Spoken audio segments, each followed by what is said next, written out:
Yun. Ang kanta po ito ay para sa mga Kristiyanong in love dahil ang pamagat ng kanta ay Kristiyanong in love. So, yeah, pasensya po sa aking boss dahil hindi kagandahan. Trying hard kumanta. Anyway, maganda ang message ng song. Yun lang po ang pakinggan nyo.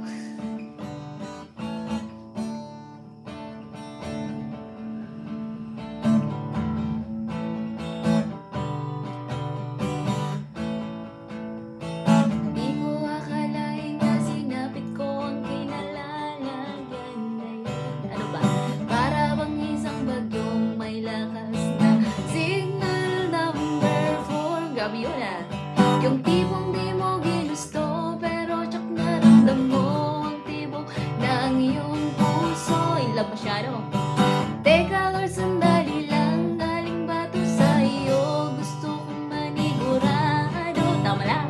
Ayokong lumayo sa plano mo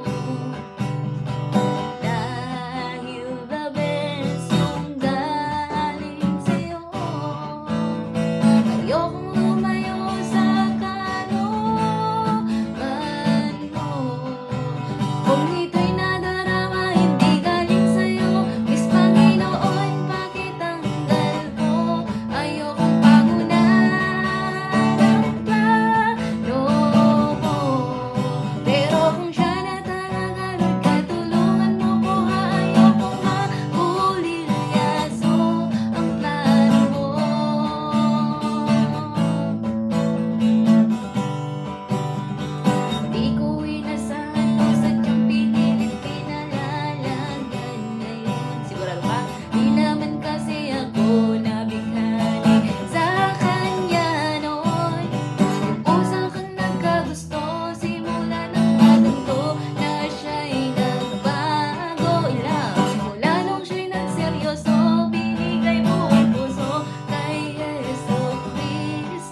may mga batong tumama sa mga nakikinig sa akin ngayon. Matatapos na ang kanta, nakakarinig ka na, natamaan ka na rin, di ba?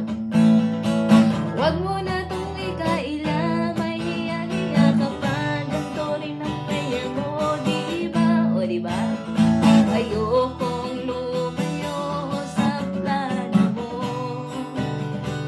dahil the best yung galing sa'yo. Ayokong lumayo sa kalooban mo. Kung ito'y nadarama, hindi galing sa'yo, please Panginoon, pakitanggal ko. Ayokong pamunan ang plano mo. Pero kung siya na talaga, tulungan mo ko. Ayokong mabulilyaso ang plano mo. Pero kung siya na lang, tulungan mo ko. Ayokong mabulilyaso ang plano mo.